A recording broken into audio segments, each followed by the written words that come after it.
35 pieces of Shraddha scattered across capital.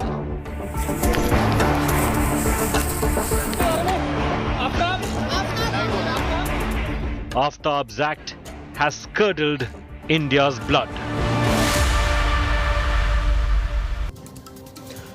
After the murder, Aftab is reported to have ordered food online and then kept the leftovers in the same fridge as Shraddha's dismembered body.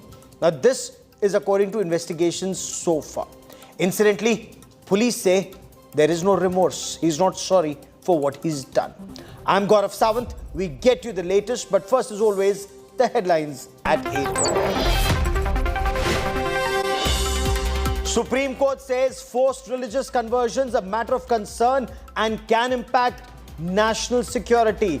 Directs the centre to file an affidavit listing measures to curb forced conversions.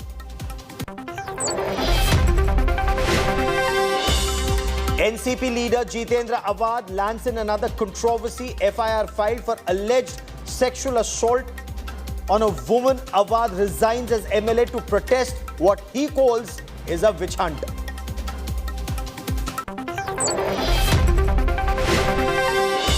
Big development in the Delhi liquor gate investigations. Enforcement Directorate gets 5 days custody of Aam Aadmi Party's communication in charge Vijay Nair and Hyderabad-based businessman Abhishek Boinpalli.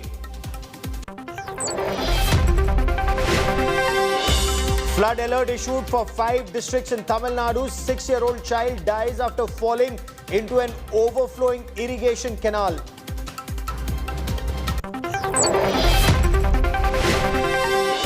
Prime Minister Narendra Modi arrives in Indonesia for the G20 summit.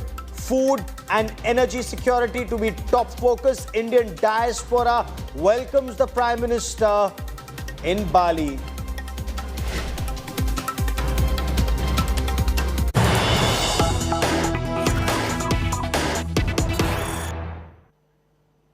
More chilling details are emerging of this murder most foul. Delhi police officials have told India today that Aftab Amin Poonawala sat on Shraddha's chest and strangled her on the 18th of May this year. The next day, that's the 19th of May, he went to the local market and bought a 300-litre refrigerator. It's in the freezer of this fridge that he stored her chopped up body for the next 18 days. Police say Aftab used a chemical solution to clean that Chhatarpur apartment. No blood stains have been found because it was in the toilet that he cut her body into 35 pieces, cleaned it and stored it in the refrigerator, and then cleaned the bathroom with a chemical solution.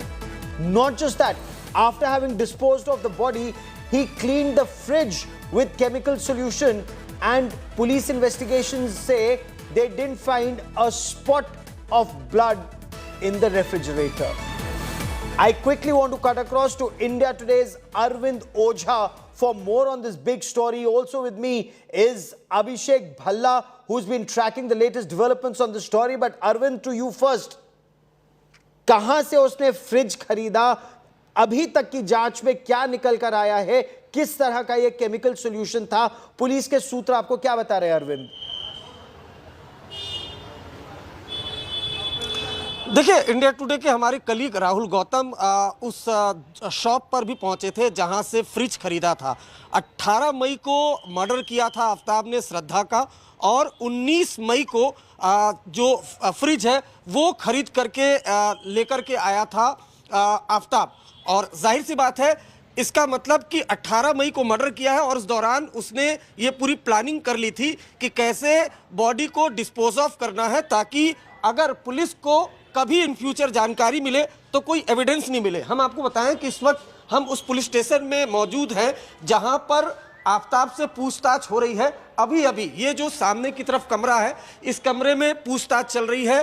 अभी अभी police उसका medical करवा के लेकर आई है। हम आपको वो फ्रिज भी दिखाते हैं जहां से एविडेंस कलेक्ट करने के लिए फॉरेंसिक एक्सपर्ट को कड़ी मशक्कत करनी पड़ी है, क्योंकि मर्डर करने के बाद पूरी प्लानिंग के तहत जिस कमरे में श्रद्धा का उसने मर्डर किया था वहां पर जितने भी ब्लड स्टेन थे उसको केमिकल सॉल्यूशन से उसने साफ किया। उसके बाद ये फ्रिज जो 19 मई को खरीद करके लेकर आया था, जिसमें श्रद्धा की जो बॉडी है वो चॉप करके रखी गई थी, और फिर इस फ्रिज में जितना भी ब्लड स्टेन था उसको उसने क्लीन किया, यानी जो कमरा था वो पूरी तरह से क्लीन कर दिया, वहां पर ब्लड स्टेन के एक भी निशान नहीं थे। ये फ्रिज जिसमें बॉडी को चॉप करके उसके टुकड़े रखे हुए थे बॉडी पार्ट्स के, जिसको रात में वो एक टुकड़ा रात के 2 बजे वो निकालता था और उसको छतरपुर के फॉरेस्ट एरिया में फेंकता था जी वहां पर। लेकिन दोनों ही जगह पर, चाहे कमरे की बात कर ली जाए या फ्रिज की, दोनों जगह पर ही ब्लड स्टेन नहीं मिले। पूछताछ में उसने खुलासा किया है कि केमिकल सॉल्यूशन से तमाम वो चीजें ब्लड स्टेन उसने साफ कर दिया था।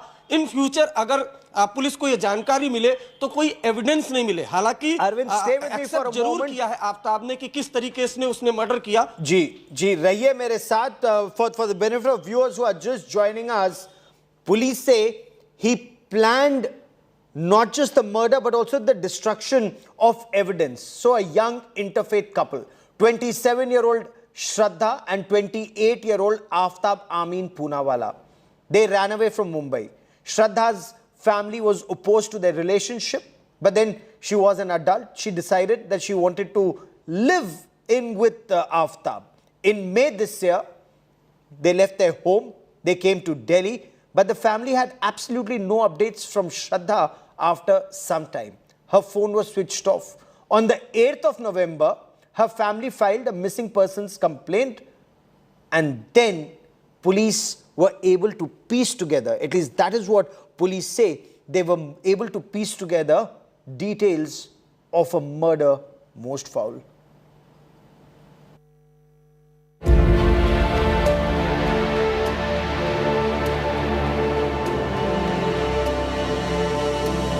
Aftab Amin Poonawala is a trained chef. In the virtual world, he called himself a guy who loves cooking and is committed to food. In reality, he allegedly strangled his live-in partner Shraddha, chopped her body into at least 35 pieces and disposed of them in the forests of Chhatarpur on the outskirts of Delhi. Aftab has told the police that he killed Shraddha because she was pressuring him to marry her. The murder allegedly took place in mid-May this year. The police say Aftab used a saw to cut Shraddha's body into at least 35 different pieces.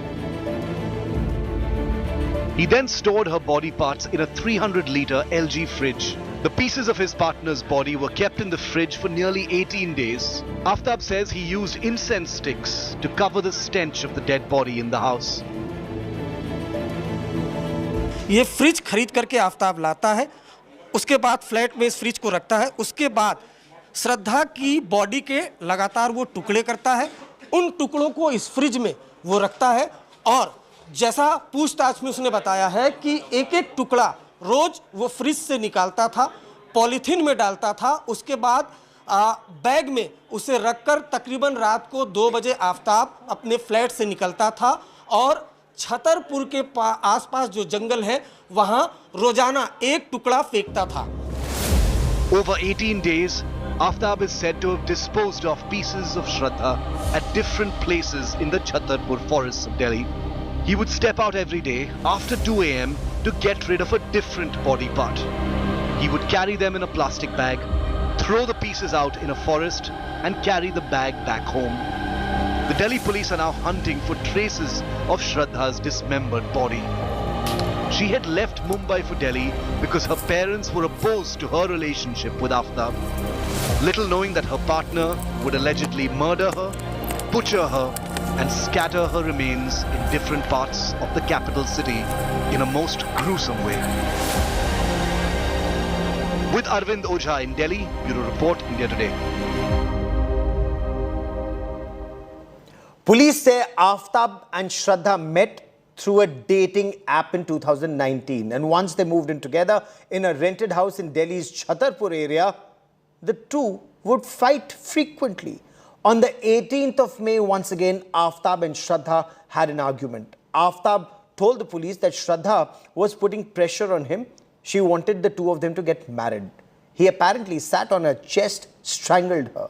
Once he realized she was dead, he had to destroy the evidence. So he chopped off her body. He used a chemical to clean all traces of blood, and each day for the next fortnight, he disposed of pieces of her body.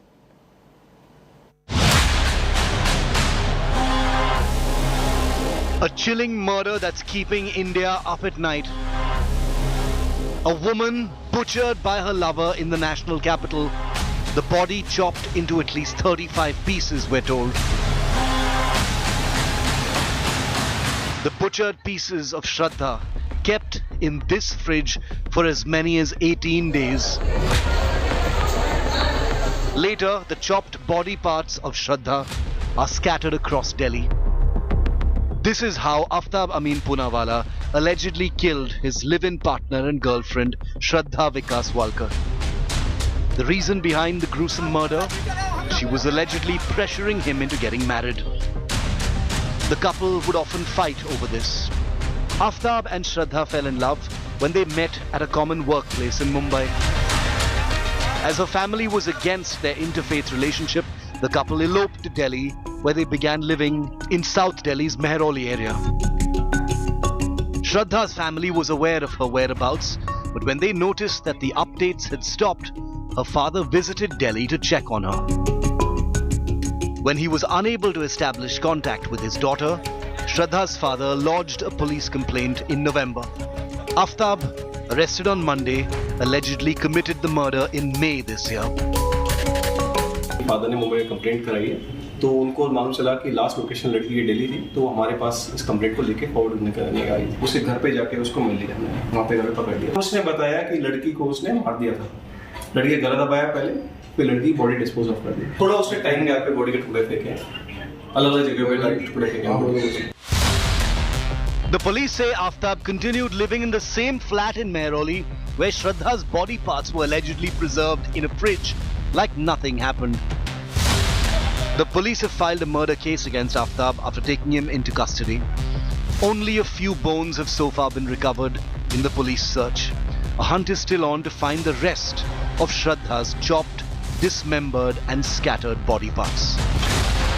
With Arvind Ojha, Akshay Dongre and Rahul Gautam in Delhi, Bureau Report, India Today. What kind of a person would say I love you and then strangle the person he claims to love, and then hack her body into 35 pieces, store it in a refrigerator and then dispose it off piece by piece over a fortnight, and then continue to live in the same house, same society, pretending as if nothing had happened, as if all is well? Let's try and make sense of this murder most foul. Joining me on the show, Dr. Sandeep Vora is a clinical psychiatrist. T.R. Kakkar is former Delhi Police Commissioner. Abhishek Bhalla is our National Bureau Chief. He's been tracking crime stories for decades. And Arvind Ojha, of course, heads the crime team on this. We've spoken to Arvind. I want to quickly bring in Mr. T.R. Kakkar to understand from him. Sir, girl meets a boy on a dating app. They become friends. They decide to live together.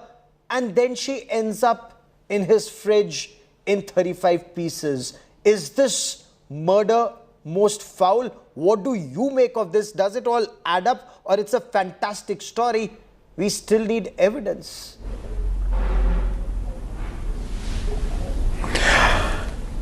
Indeed, what has happened is we can always term it as murder most foul, most gruesome. Now, whether the commentary that you're making, whether they decided to live together or not, I have a doubt, because they supposed to have fallen in love. They eloped from Bombay to Delhi, but there could be something else in the mind of the boy.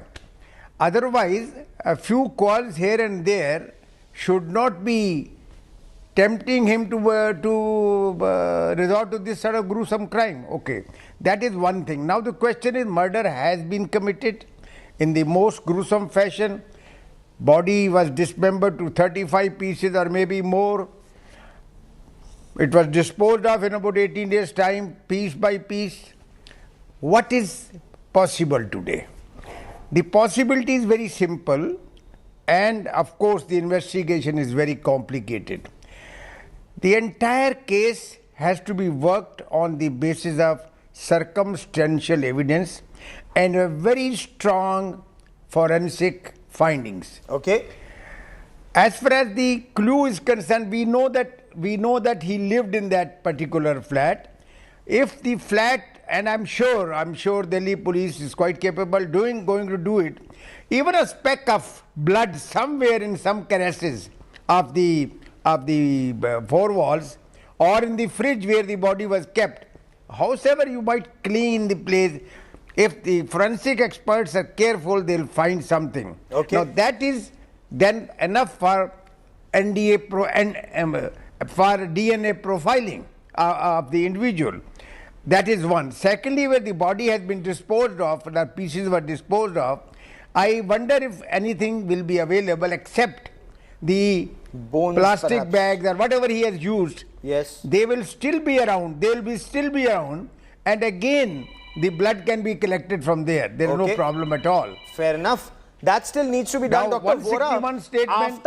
After, according to the police, ordered food online after the murder and kept the leftovers in the same fridge as Shraddha's dismembered body.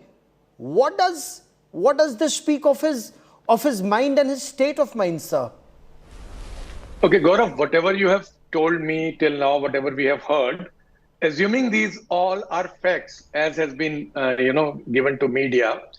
Now, this is not possible for a person who has a normal personality, not even one person. But usually it is seen that such people have hidden criminal traits or psychopathic tendencies. And usually they have some sort of similar past history of crime in which they would have done something like that in the past also, which might have given them him the confidence of doing something similar.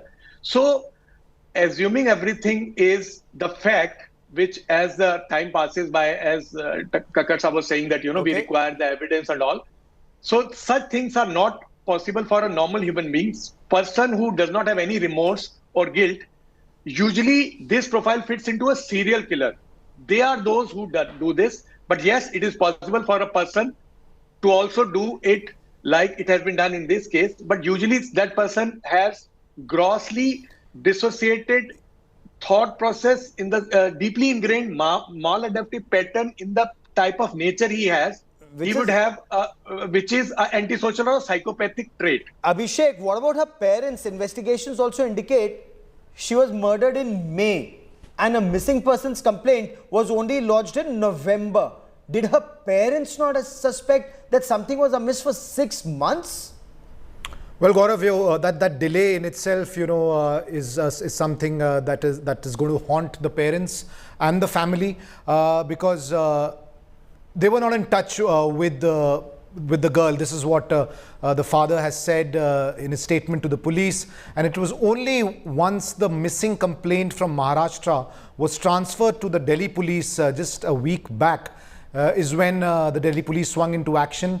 And, the first suspect was this man who she was living with, because if she was missing for so long and the last that was known of her was when she had come and started living in this place in Mehrauli, then obviously this man was going to be the suspect. Now that the police has made these revelations, of course the next big step is a challenging investigation to gather all the evidence which can prove the case beyond doubt. Arvind, police अभी तक क्या-क्या सबूत जुटा पाई है? मतलब police के पास एक कहानी तो है, अदालत में जो भी मुल्जिम का बयान है वो तो मान्य नहीं होगा। आफ्ताब के खिलाफ अभी तक सबूत क्या है पुलिस के पास?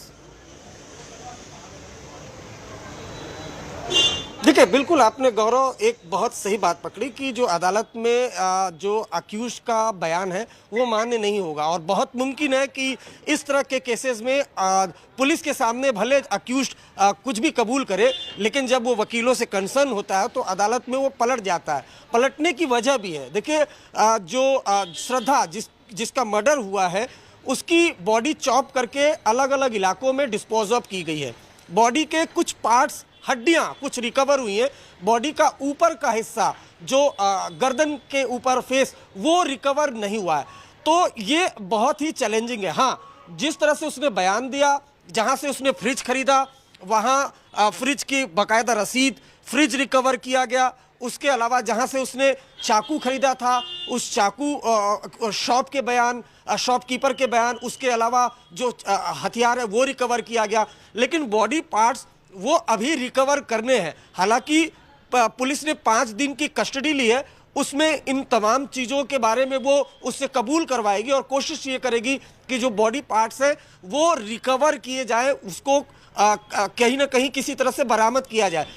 या इसमें इंपॉर्टेंट बात है कि 18 मई को मर्डर हुआ है और 10 नवंबर को इस मर्डर केस का खुलासा हुआ, यानी करीब करीब 6 महीने हो चुके हैं। और जैसा उसने बताया कि जो बॉडी पार्ट्स है, जब वो उसको लेकर जाता था पॉलीथीन में और बैग में रखकर, लेकिन जब उसको फेंकता था तो पॉलीथीन से निकाल कर फेंकता था। यानी अगर बॉडी पार्ट्स किसी जानवर के हाथ लग जाए तो कोई जानवर उसे खा ले, यानी एविडेंस का नामो निशान नहीं रहे। तो इसलिए ये पुलिस के लिए बहुत बड़ा चैलेंज है कि वो किस तरह से एविडेंस कलेक्ट करते हैं। हालांकि कुछ बॉडी पार्ट्स जो आफ्ताब ने जो जगह बताए थे वहां से रिकवर किए गए हैं, जिसकी डीएनए सैंपलिंग भी करवाएगी दिल्ली पुलिस। लेकिन ये केस काफी चैलेंजिंग होने जा रहा है, क्योंकि एविडेंस जुटाने के लिए उसके पास काफी वक्त था, तकरीबन 6 महीने का वक्त था। जी mister Kakkar, police also say he not only killed and dismembered her, but is also believed to have bought some kind of a chemical solution to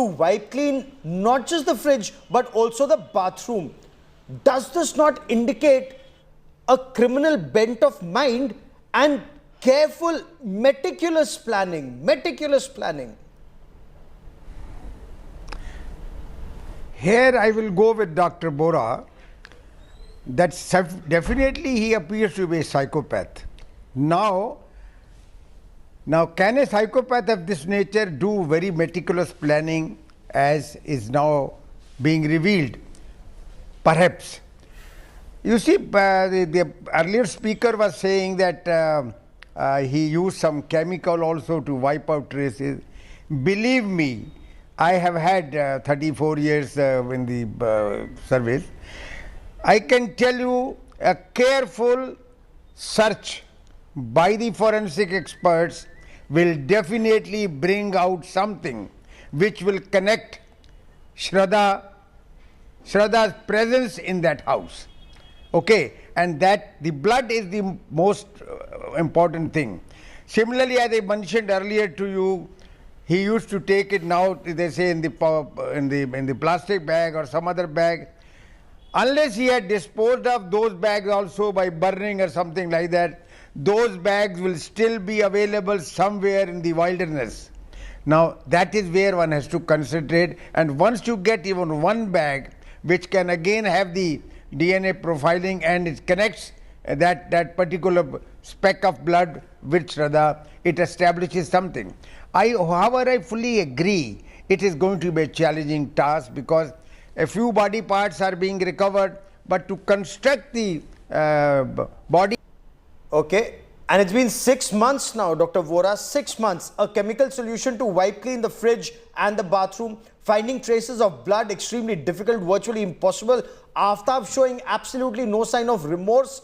And the fact that he's been living in the same house, the same society for 6 months. And he told Shraddha's family that they had a fight and she walked away. This would show he killed her, planned to dispose of the body, planned to remove all evidence, and was living in society as if nothing had happened. For the police, this would perhaps be a perfect murder they would have to solve. Absolutely right, Gaurav. The thing is, as I told you in the past, that such cases in the world have been there. Such infamous cases have been there.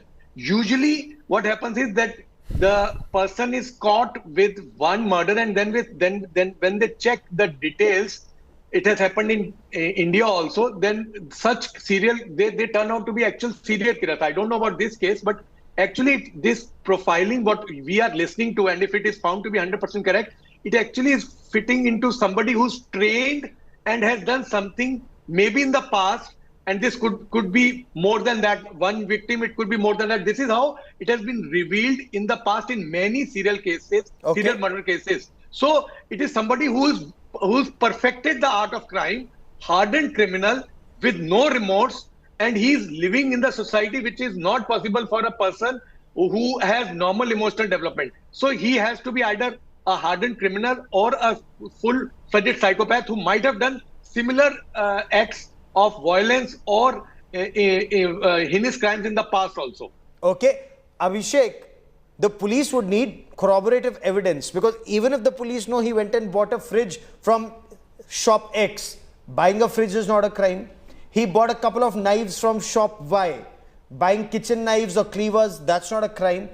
There is a spine-chilling story, but this spine-chilling story would require corroborative evidence to be proven in a court of law. Otherwise, it's just great headlines and nothing beyond that. That's true, Gaurav. One needs to look at what the police has as of now. They have a suspect in custody. They have a disclosure from him, which the police says is a confession. And based on this disclosure, there is one solid bit of evidence that we can say at this point of time, which is the recovery of the mortal remains from a particular area. So while confessions are not admissible in court, but if a confession or a disclosure leads to a vital recovery such as this, then that bit of the disclosure becomes admissible in a court of law. But this too is circumstantial as of now, because the police obviously has not proved beyond doubt that the mortal remains are of this woman. This is something that a detailed investigation is likely to look into. Other than this, forensics from the house are extremely crucial as far as this case is concerned. If the police and the investigators can piece together some important evidence from that fridge that they have, and also from the bathroom or other parts of the home, then of course that will help the police build a watertight case. Mr. Kakkar, given your more than 3 decades in the police, can a crime like this be prevented?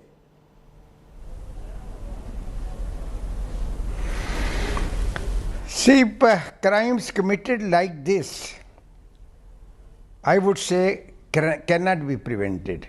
Because this is a story of the two people within the four walls of a particular place, house, a room, where they have gone in happily, have been living, of course in this case only for 2 days or 5 days earlier in the hotel. If you recollect, there was almost a similar case in Dehradun, yes, where an assistant engineer had chopped off his wife, stored the parts in the fridge, and he kept on telling his son and daughter that the mother had gone on a pilgrimage or she has gone somewhere. Now, these are very few cases of this nature, but cases of similar nature have taken place earlier. Now, in this particular case, confining to this case, you see the association of that woman with him is established. The hotel will tell you they must have taken the IDs and all that, whatever there before giving him the room. Yes. Everything will be there. This place, of course, the only problem is that the landlord did not inform the police. Had they informed the police, then there was some additional evidence could have been available of their staying to. But I'm sure a large number of people must have seen this man and that woman when she was there for 2 days, and even an iota of doubt is going to establish that they were together even in that place. Now that is what, and the other thing that I've told you is the circumstantial evidence backed by very strong evidence, scientific evidence found at the scene of crime, both in this room, in this fridge, and where he disposed. But that is very important, where he has disposed of the body, because I'm sure in his carelessness somewhere he must have thrown those bags, but or the plastic bags or other bags. It's been 6 months since even if that one day. bag we find. Okay, Dr. It Vora, still be there. would you look at this as a crime of passion, Are there any red flags? Are there any red flags that women should beware in a relationship? That how do you identify, whether your partner could actually be somebody like an Aftab? See, as I was listening to the one of the packages on your channel, in which her friend was saying that few days before she disappeared, she had called and there was massive fight between both of them, and she had expressed her apprehension that in the anger he can, kill her. But the friend did not. Friend talked to Aftab, and friend then told him that in case it recurs, they can call police. But it was on insistence of Shraddha only that the friend did not go further. So I think the earliest sign for any woman or any person in a live-in relationship is if you find the person is irrational, aggressive, and not open to any suggestions or any compromise in any way. Those are the earliest red flags. And if you feel that somebody is trying to suffocate you in a relationship, or if you feel that somebody is trying to control you or your life, these are the earliest, signs where one should be careful of.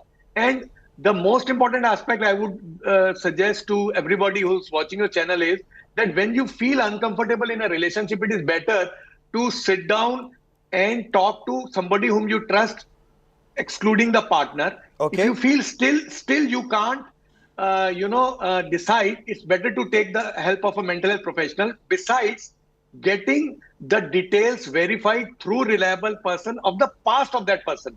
Somebody who has done something nasty in the past is likely to camouflage it. But if you are very serious about somebody, you should go into the details and check if there has been any past act of aggression, any case filed against him. If you don't want to do it yourself, you can ask somebody whom you trust, in any senior family members. He or she could help you there. So those are the ways in which you can prevent it, if it is something which is preventable. So there are red flags. You just need to be aware. Look at those red flags, and the moment you think a red flag is going up, there are corrective measures that should be taken immediately. For joining me here, gentlemen, on this India Today special, many thanks. A love story that actually turned into a hate story. In fact, in the past several years, there have been other gory crimes of passion that have stunned our country. Remember, decades ago, there was this infamous Tandoor murder case in the national capital, Naina Sani, and of course, you'd also recall the Maria Susairaj Neeraj Grover murder case. Here's a look at some of those sensational murder files.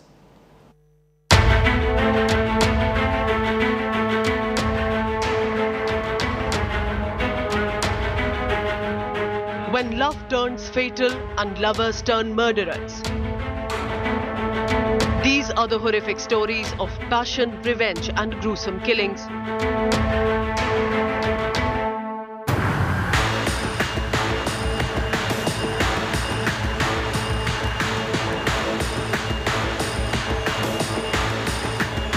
In 1995, a macabre murder of 29-year-old Naina Sahni, who was killed and then burnt in Delhi's Ashoka Hotel's restaurant Tandoor, stunning India.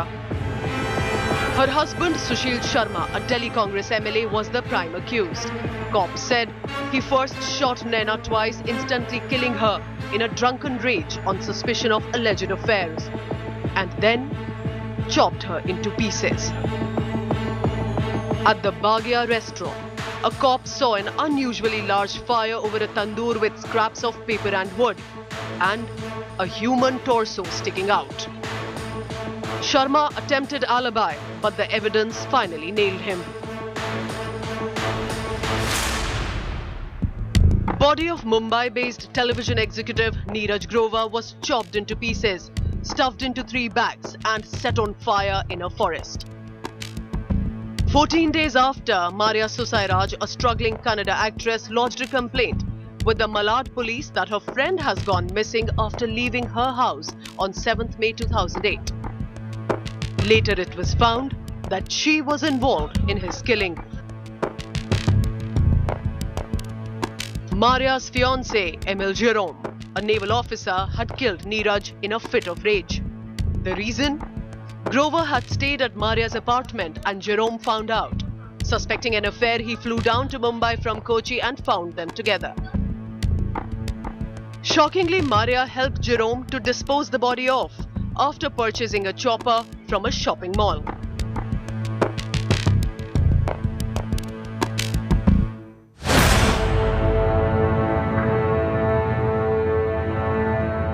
Recently in August, a woman was arrested for allegedly killing her live-in partner after his body was found stuffed inside a trolley bag that she was carrying in Ghaziabad. On a routine check, police found a woman lugging a black trolley bag and on search found a man's body inside. Sharma told the police she wanted to marry Feroz alias Chwani, aged 23, but he kept refusing and called her characterless after she pressured him. In anger, she slit his throat with a razor. Bureau Report, India Today. And coming up on the news track, on Pandit Jawaharlal Nehru's 133rd birth anniversary, Union Law and Justice Minister Kiren Rijiju has launched a frontal attack on Nehru's 5 blunders on Kashmir. He joins me on India Today on his frontal attack on Pandit Jawaharlal Nehru and lots more. Stay with us.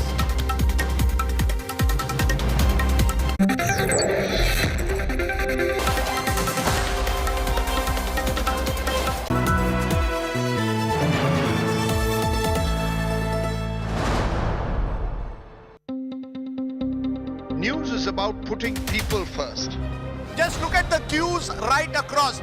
about asking the right questions to those in power. Is money power being used to bring down elected governments? Who will be held accountable for ministerial corruption? It takes no sides. माँ का दर्द एक दर्द कोई नहीं समझ सकता उस दर्द को. It reveals, it heals. Angry people came out on the streets. Is this the kind of justice system we want in this country? News is all heart and no hatred. Bilkis Bano आज क्या कहना चाहेंगी आप? हमारे साथ जो हुआ है किसी के साथ भी नहीं होना चाहिए. Experience the news. With me, Rajdeep Sardesai, only on India Today.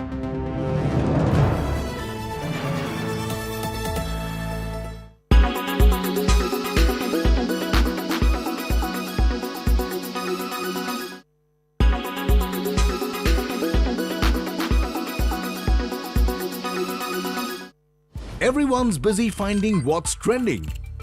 You're busy finding out why. India Today, for those who research before reacting. Download the India Today app now.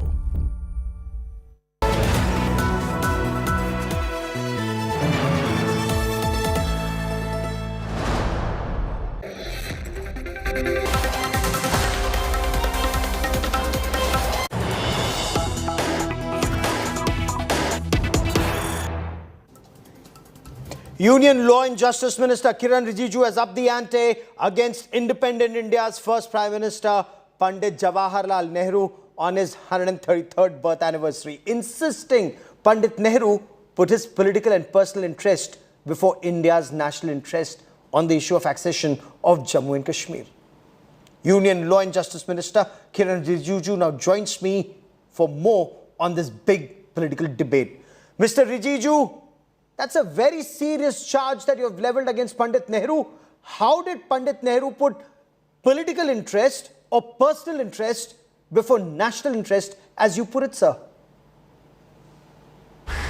First of all, today is Pandit Jawaharlal Nehru's birthday. He was our first Prime Minister and I pay my tributes to him. And as a part of the democratic system in which we are working, nobody should stand above criticism. Whatever has been done, if it is wrong, we should correct it, we should admit it. If anything good has been done, we should appreciate it. When it comes to the issue of Kashmir, we all are concerned because Kashmir has been an issue which has caused so much of loss, so much of pain, so much of tragedy for too many people. Okay. And looking at the history, it is very important that the facts of the history must be put before the people of the country. So what I have done is simply telling the truth to the country. All the records, all the papers which I have quoted are well before the people. Anybody who disputes these facts can go back to the records of the parliament and check it by themselves. So I have not stated anything on my own. I have not distorted the history. Rather, I have put the facts of the history before the nation. Okay. Sir, let's take this step by step and one by one. You quote from Pandit Jawaharlal Nehru's Lok Sabha speech from 1952 to say that the question of accession first came up before him in July 1947, before independence, but of course, informally. So was it only Pandit Jawaharlal Nehru's blunder, as you put it, or was it a collective failure of the then cabinet and government that there wasn't forward movement on it immediately? If any decision is taken collectively, or if there is any action or decision by the cabinet, we will put cabinet into question. But here it is Nehruji who himself have admitted that the matter came before him, the proposal came before him as an individual, and he said the time was not right for the Kashmir to be merged with India. So he in fact deferred the accession of Jammu and Kashmir with India. So that is how he prolonged it, he procrastinated the whole things, and it delayed, and which led to the invasion of the Kabilas and all these people, Pakistani forces. And when Indian forces made the intervention, by that time the part of Kashmir, which is a Pakistan occupied Kashmir, and Gilgit-Baltistan, this has been occupied by the Pakistani forces, and that is why we are concerned that due to the incompetency or inaction or wrong action by first Prime Minister Pandit Nehruji, India had to pay a heavy price, and all those blunders which were committed are being corrected. That is why I had stated the wrong done by Nehruji has been undone by Narendra Modi ji. Okay, okay. Sir, you're accusing independent India's first Prime Minister of being incompetent on the issue of accession of Jammu and Kashmir with the rest of the country. So are you saying that Pandit Jawaharlal Nehru was wrong to treat Kashmir as a special case, or saying that it would not be right or proper to rush things there? Was Pandit Nehru following the correct course of action, or was he following a wrong course of action, sir? No, that is not correct. Because if every princely state is to be merged with the Union of India with the consultation of the then rulers, then why should Kashmir be treated separately when the Kashmir ruler Maharaja Hari Singh already had expressed his willingness to merge with India?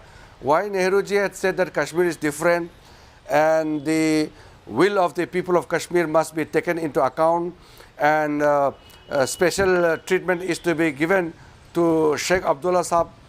Why this different yardsticks were applied in the case of Kashmir, because of which the afterwards problem came. Okay. And when the Kashmir issue was taken to the United Nations under wrong provisions, then unnecessarily the internal issue has been externalized, and it has been made as an international issue, and Pakistan has been given unduly platform and opportunity to raise in all the important international forums. So subsequently, then comes the Article 370. So there are so many issues combined which could be termed as a series of blunders by Pandit Nehruji. Okay, sir, give me a moment. I'll come back to Article 370 in just a moment. But on taking the Kashmir issue to the United Nations, did Pandit Jawaharlal Nehru lack proper legal advice going to the UN under wrong article, as you put it? 1, should he not have gone to the UN at all? 2, should he not have been advised better by the then law minister and law officers that Pakistan became a party and not be seen as an aggressor that Pakistan truly was? Precisely, that is my point, that Kashmir is an integral part of India. it should be treated as an internal matter. By taking Kashmir to United Nations, you are unnecessarily making it an international issue. So that is why I said these are some of the blunders which we must admit that it's a blunder. Of course, I can't go back and correct the history, but whatever is fact must be admitted.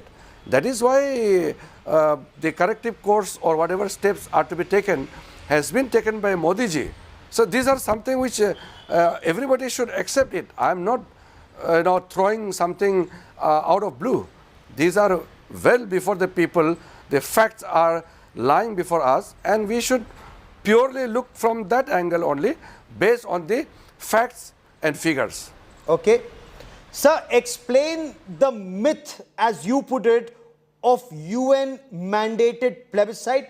You talk of this, you'd also talk about the creation of the divisive Article 370. So how is this UN-mandated plebiscite a blunder? First of all, I already stated about why United Nations should come into the Kashmir affairs. So once Kashmir issue was brought before the United Nations, and they gave 3 conditions, which you all very well know, that Pakistan had to withdraw their forces from the Pakistan-occupied Kashmir and other areas. So that Pakistan didn't do, so the plebiscite and all doesn't come into the picture. So after that, what I'm saying is, Article 370 has been created to put Kashmir as a distinct and separate identity, which is not at par with the other states and union territories. Now, all the government of India has been launching important schemes, provisions. These were never applicable in Jammu and Kashmir. Okay. So now, after the abrogation of Article 70, the tribals are getting their rights, the scheduled castes are getting the benefits, the Bakarwal, the Gurjars are all recipients of all the important and major schemes being initiated by the government of India. Women are getting their rights. So now the true spirit of democracy is now visible on the ground in Jammu and Kashmir. That is why Modi ji's historic decision and decision to remove Article 370 has been one of the most important decisions ever taken in the history of independent India.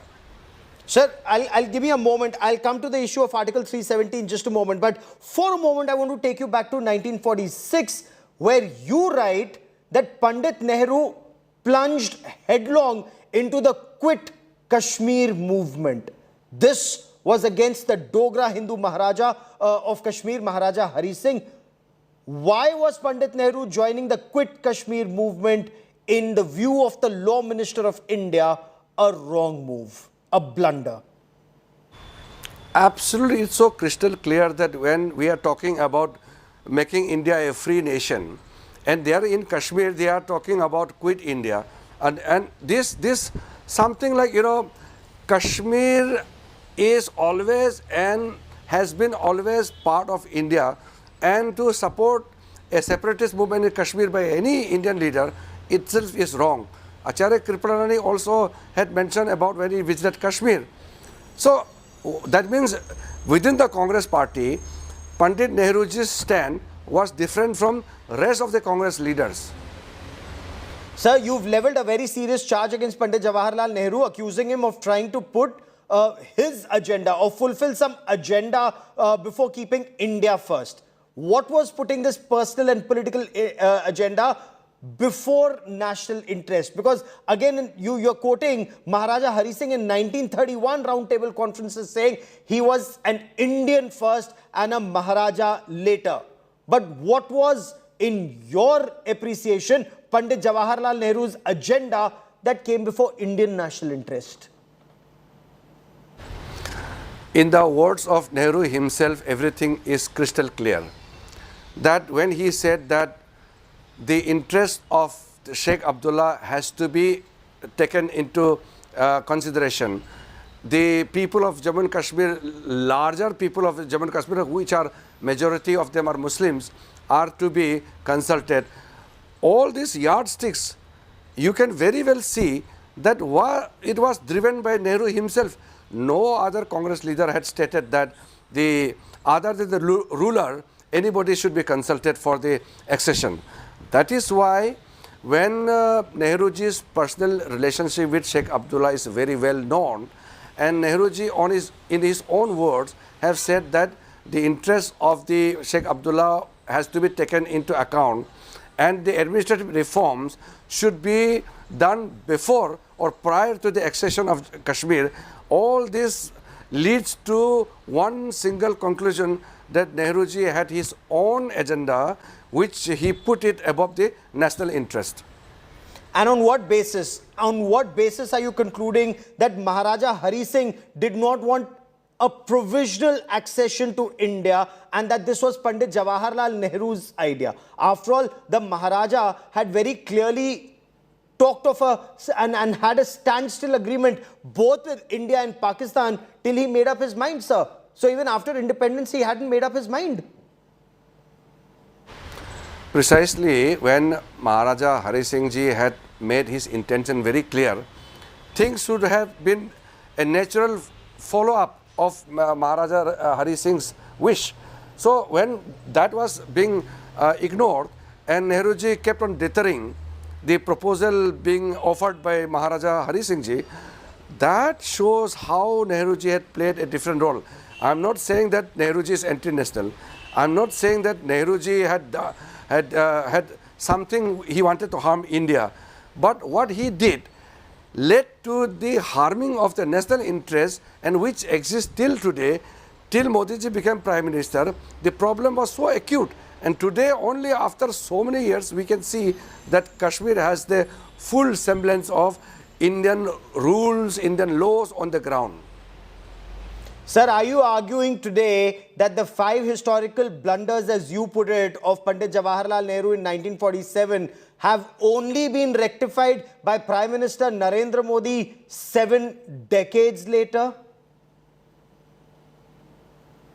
Absolutely. The blunders committed by Nehruji, all the wrongs done by Pandit Nehruji are completely undone by Narendra Modi ji, and this is a fact.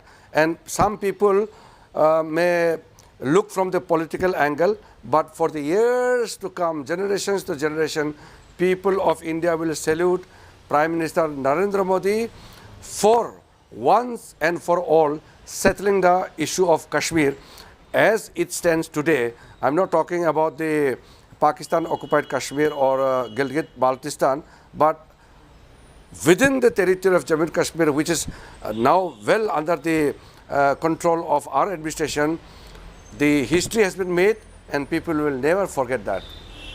Okay. But sir, are Gilgit and Baltistan part of Pakistan occupied Kashmir next on your agenda? We've seen statements that have come from the Raksha Mantri. We've seen statements that have come from top army officers in Jammu and Kashmir.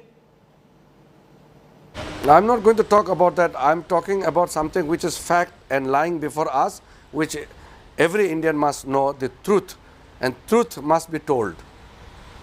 Okay. Kiren Rijiju, the Law and Justice Minister of India, for joining me here on India Today. Many thanks. Thank you. Well, that is all we have time for on the Newstrack this evening, but I want to leave you with images that have just come in from Bali, Indonesia. Prime Minister Narendra Modi has landed for the G20 summit. India, of course, assumes the chairmanship of this elite group of 20 from starting the 1st of December. The Prime Minister was given a warm reception by the Indian diaspora in Indonesia. I leave you with these images. भागीदारी करने शामिल करने के लिए पहुंचे हैं, और जब एयरपोर्ट से प्रधानमंत्री अपने होटल पहुंचे तो ये एक दृश्य जो हमेशा हमें देखने को मिलता है। तमाम भारतीय जो वहां इंडोनेशिया में रहते हैं, इंडियन डायस्पोरा जो प्रवासी भारतीय हैं, वो प्रधानमंत्री का अभिवादन करने पहुंचे हैं।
Everyone's busy finding what's trending.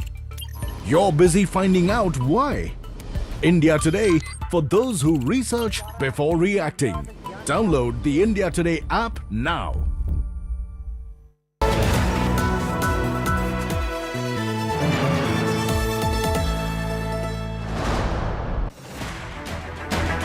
I don't read the news.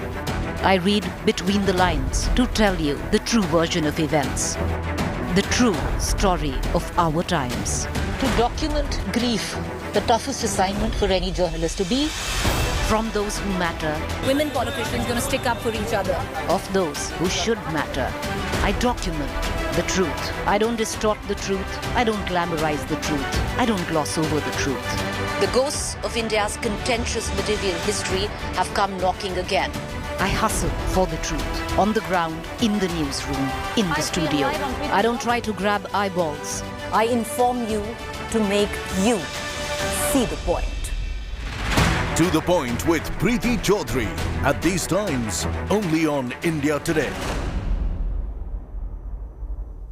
Co-powered by RK Marble, Khoobsurat Imandari. In association with JioMart, Har Ghar Ka Mart. Co-presented by Star Health Insurance, the health insurance specialist.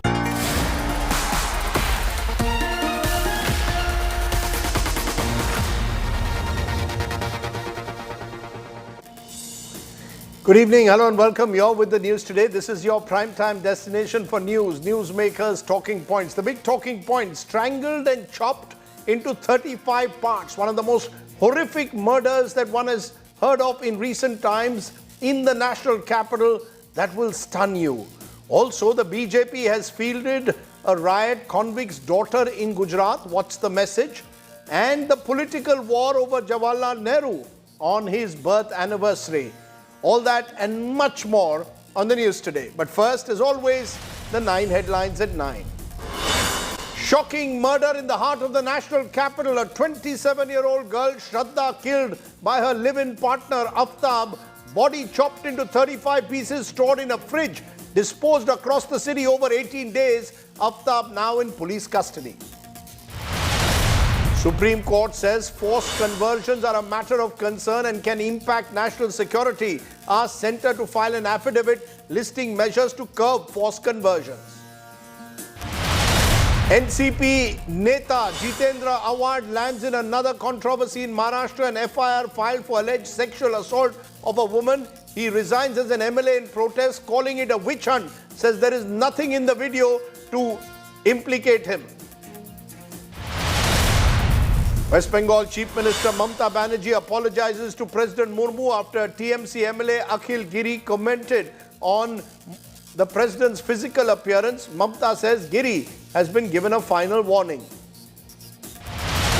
A 6-year-old dies after falling into an overflowing irrigation canal in Erukul village of Tamil Nadu. Flood alert issued in 5 Tamil Nadu districts.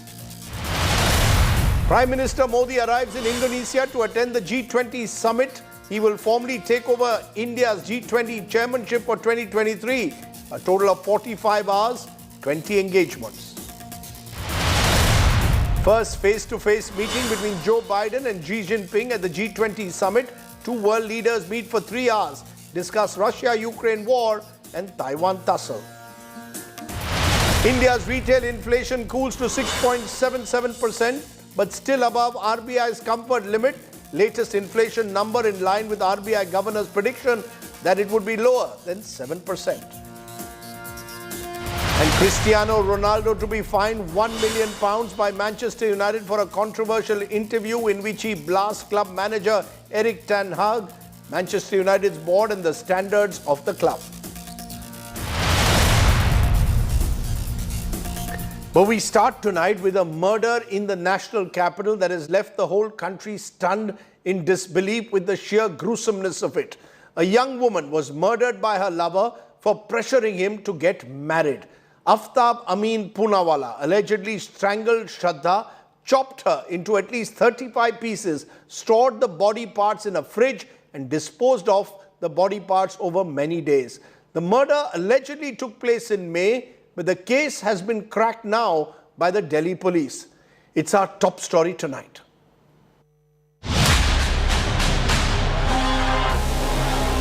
A chilling murder that's keeping India up at night. A woman butchered by her lover in the national capital. The body chopped into at least 35 pieces, we're told. The butchered pieces of Shraddha kept in this fridge for as many as 18 days. Later, the chopped body parts of Shraddha are scattered across Delhi. This is how Aftab Amin Poonawalla allegedly killed his live-in partner and girlfriend, Shraddha Vikas Walkar. The reason behind the gruesome murder? She was allegedly pressuring him into getting married. The couple would often fight over this. Aftab and Shraddha fell in love when they met at a common workplace in Mumbai. As her family was against their interfaith relationship, the couple eloped to Delhi, where they began living in South Delhi's Mehrauli area. Shraddha's family was aware of her whereabouts, but when they noticed that the updates had stopped, her father visited Delhi to check on her. When he was unable to establish contact with his daughter, Shraddha's father lodged a police complaint in November. Aftab, arrested on Monday, allegedly committed the murder in May this year. Father ने मुंबई में complaint कराई है, तो उनको मालूम चला कि last location लड़की की दिल्ली थी, तो हमारे पास इस कंप्लेंट को लेके फॉरवर्ड करने आई। उसके घर पे जाके उसको मिल लिया हमने, वहाँ पे घर पकड़ लिया। उसने बताया कि लड़की को उसने मार दिया था, लड़की का गला दबाया पहले, फिर लड़की बॉडी डिस्पोज ऑफ कर दी। थोड़ा उसने टाइम गैप पे बॉडी के टुकड़े फेंके, अलग-अलग जगह पे टुकड़े फेंके। The police say Aftab continued living in the same flat in Mehrauli, where Shraddha's body parts were allegedly preserved in a fridge, like nothing happened. The police have filed a murder case against Aftab after taking him into custody. Only a few bones have so far been recovered in the police search. A hunt is still on to find the rest of Shraddha's chopped, dismembered and scattered body parts. With Arvind Ojha, Akshay Dongre and Rahul Gautam in Delhi, Bureau Report, India Today. So what would drive someone to commit such a horrific crime? Joining me now is Dr. Rajat Mitra. He's a criminal psychologist. I appreciate you joining us, Dr. Mitra. What explains someone doing what Aftab is accused of? It seems to be the most kind of bestial crime that anyone could commit. What drives someone to do it? Thank you, Rajdeep. This is a kind of a crime which we call organized sexual homicide, in which often the offender feels a sense of having carried out a justice against the victim. And as we know from such crimes that, there is often a deep sense of fantasy that that pervades before the person actually commits the crime. So in this situation, there are two things that I would say from my experience as a forensic clinical psychologist is that he fantasized about killing her. He fantasized about ending her life. He was an explosive personality somewhere inside. There was a lot of rage and anger that was, there in him. And the precipitating factor was probably some argument that took place between them. And the asphyxiation nature of the death, it shows that somewhere it was, this kind of deaths are more towards justice, that, I'm doing justice to you because you have wronged me. So but justice involving cutting a body into pieces, it seems almost that this is someone who's crossed the edge and demonstrated a kind of behavior that defies all rationality. Yeah, it's a rationality for criminals, as we call it. It's like a kind of a blitz attack followed by cool, organized way of disposing of the body over a period of time. Until and unless there is a deep fantasy preceding the act, such kind of crimes are not possible. So it was something where he deliberated, he thought it over, and therefore he killed her. And also another thing that I would say is that often what we see in such kind of crimes is that he was a chef.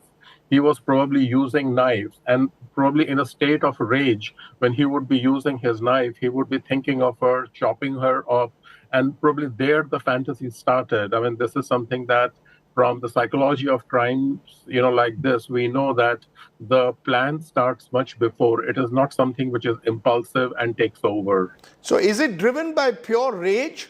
Are you saying that this would be driven by pure rage that someone has? Or is there, does it reflect a complete psychological breakdown of that individual? It is not just, these people are deeply angry inside, but there is psychologically much more complex than that.